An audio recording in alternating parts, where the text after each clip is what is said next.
నమస్తే welcome to 99 TV నేను నవీన్.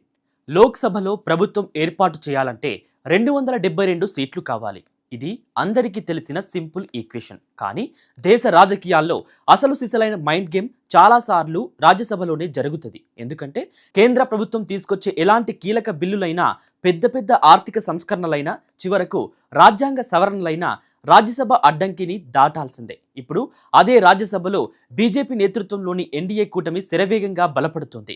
తాజా ఎన్నికల ఫలితాల తర్వాత రాజ్యసభలో ఎన్డీఏ బలం ఏకంగా 150 మార్కుకు చేరింది.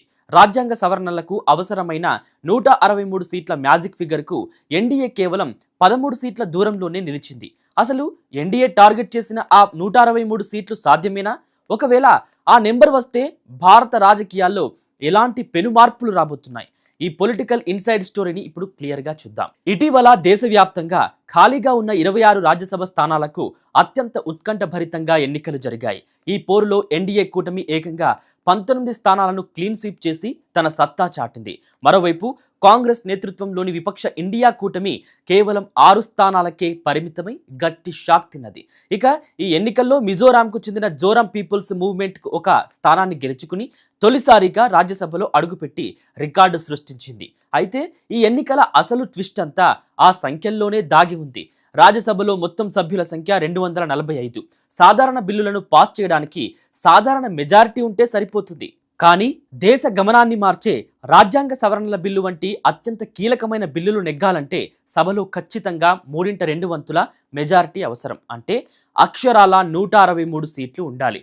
ప్రస్తుతం ఎన్డీఏ 150 స్థానాలతో ఆ మ్యాజిక్ ఫిగర్కు కేవలం 13 అడుగుల దూరంలో నిలిచింది. ఈ ఎన్నికల్లో కొన్ని రాష్ట్రాల ఫలితాలు విశ్లేషకులను సైతం ఆశ్చర్యపరిచాయి. ముఖ్యంగా జార్ఖండ్ రాష్ట్రంలో అసెంబ్లీ పరంగా చూస్తే విపక్ష ఇండియా కూటమికే స్పష్టమైన మెజారిటీ ఉంది. అయినా సరే అక్కడ రాజ్యసభ ఎన్నికల్లో ఎన్డీఏ మద్దతు ఉన్న స్వతంత్ర అభ్యర్థి పరిమల్ నత్వాని ఘన విజయం సాధించారు. దీనికి ప్రధాన కారణం ప్రతిపక్ష శిబిరంలో జరిగిన క్రాస్ ఓటింగ్. అంటే విపక్ష ఎమ్మెల్యేలే లోపల రూటు మార్చి ఎన్డీఏ వైపే మొగ్గు చూపారు. ఇక మరో ఇంట్రెస్టింగ్ డెవలప్మెంట్ పశ్చిమ బెంగాల్లో జరిగింది. అక్కడ తృణమూల్ కాంగ్రెస్ కు చెందిన 3 రాజ్యసభ సభ్యులు అకస్మాత్తుగా రాజీనామా చేయడంతో ఉప ఎన్నికలు రాబోతున్నాయి. ఒకవేళ ఆ స్థానాల్లో కూడా ఎన్డీఏ వ్యూహాత్మక విజయం సాధిస్తే దాని బలం 153కు పెరుగుతుంది. అంటే ఆల్మోస్ట్ టార్గెట్ 163కి మరింత క్లోజ్గా వెళ్ళిపోతుంది.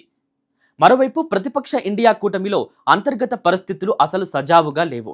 పార్టీల మధ్య సమన్వయ లోపం, ప్రాంతీయ పార్టీల అసంతృప్తి, నాయకత్వ వివాదాలు కూటమిని దెబ్బతీస్తున్నాయి. వీటన్నింటికి మించి ఆమ్ ఆద్మీ పార్టీలో జరుగుతున్న కొన్ని అంతర్గత పరిణామాలు విపక్షాలకు పెద్ద తలనొప్పిగా మారాయి. రాఘవ్ చెద్దా నేతృత్వంలోని కొందరు కీలక సభ్యులు ఎన్డీఏ వైపు లైన్ క్లియర్ చేసుకుంటున్నారనే హాట్ టాపిక్ ఇప్పుడు ఢిల్లీ పొలిటికల్ సర్కిల్స్ లో బలంగా వినిపిస్తోంది. ఈ పరిణామాల దెబ్బకు రాజ్యసభలో ఇండియా కూటమి ఉమ్మడి బలం ఏకంగా 64 స్థానాలకు పడిపోయిందని అంచనా వేస్తున్నారు. అయితే ఎన్డీఏకు ఉన్న ఈ దారి పూర్తిగా పూలబాట ఏమీ కాదు. ఎందుకంటే ఈ ఏడాది చివరిలో ఉత్తరప్రదేశ్లో 10 రాజ్యసభ స్థానాలకు పదవి కాలం ముగియనుంది. ఇటీవలి యూపీ అసెంబ్లీ పరిణామాల తర్వాత అక్కడ సమాజ్వాదీ పార్టీ బలం పెరగడంతో బీజేపీ అక్కడ కొన్ని స్థానాలను నష్టపోయే ఛాన్స్ కూడా ఉంది. యూపీలో వచ్చే హెచ్చుతగ్గులను బ్యాలెన్స్ చేయాలంటే ఎన్డీఏ ఇప్పటికీ సభలోని కొన్ని కీలక తటస్థ పార్టీల మద్దతుపైనే ఆధారపడాల్సి ఉంటుంది. ముఖ్యంగా ఆంధ్రప్రదేశ్కు చెందిన వైఎస్ఆర్ కాంగ్రెస్ పార్టీ, ఒడిశాకు చెందిన బీజు జనతాదళ్ ఈ 2 పార్టీలకు కలిపి రాజ్యసభలో 13 మంది సభ్యులు ఉన్నారు. కీలక బిల్లుల సమయంలో ఈ 13 మంది మద్దతు గనక లభిస్తే ఎన్డీఏకు తిరుగుండదు. ఇక్కడ మనం గమనించాల్సిన ఒక ఇంట్రెస్టింగ్ పాయింట్ ఏంటంటే రాజ్యసభలో ఎన్డీఏ బలం 2/3 మెజారిటీకి దగ్గరవుతున్నా లోక్సభలో మాత్రం రాజ్యాంగ సవరణకు కావాల్సిన ఆ 363 సీట్ల భారీ మెజారిటీకి ఎన్డీఏ ఇంకా చాలా దూరంలోనే ఉంది. లోక్సభలో ఆ మ్యాజిక్ నంబర్ ప్రస్తుతానికి ఇంపాసిబుల్గా కనిపిస్తోంది. కాబట్టి రాజ్యసభలో ఒక్కో సీటును పెంచుకుంటూ సభపై పట్టు సాధించడం ఎన్డీఏకు వ్యూహాత్మకంగా అత్యంత కీలకంగా మారింది. దీన్ని బట్టి పొలిటికల్ అనలిస్టులు చెబుతున్నది ఒక్కటే, 2029 సార్వత్రిక ఎన్నికల వరకు భారత రాజకీయాలకు రాజ్యసభ అసలైన ప్రధాన యుద్ధ భూమి కాబోతుంది. ఎందుకంటే రాబోయే రోజుల్లో దేశంలో రానున్న కీలక ఆర్థిక సంస్కరణలు, 1 నేషన్ 1 ఎలక్షన్ లాంటి ఎన్నికల సంస్కరణలు అన్నీ ఈ రాజ్యసభ అంకెల ఆటపైనే ఆధారపడి ఉన్నాయి. ఏదేమైనా తాజా ఎన్నికలు ఎన్డీఏకు భారీ బూస్టింగ్ ఇచ్చాయనడంలో సందేహం లేదు. మరి రాజ్యసభలో 163 మ్యాజిక్ ఫిగర్కు దూసుకెళ్తున్న ఎన్డీఏ దూకుడుపై మీ అభిప్రాయం ఏంటి? రాబోయే రోజుల్లో మోదీ ప్రభుత్వం ఎలాంటి కీలక బిల్లులను తీసుకురాబోతుంది అనుకుంటున్నారు? కింద కామెంట్ సెక్షన్లో మీ వాయిస్ని పంచుకోండి. జాతీయ రాజకీయాలకు సంబంధించిన ఇలాంటి మరిన్ని ఇన్ డెప్త్ అనాలిసిస్ల కోసం మన ఛానల్ని ఇప్పుడే like and share and subscribe చేసుకోండి.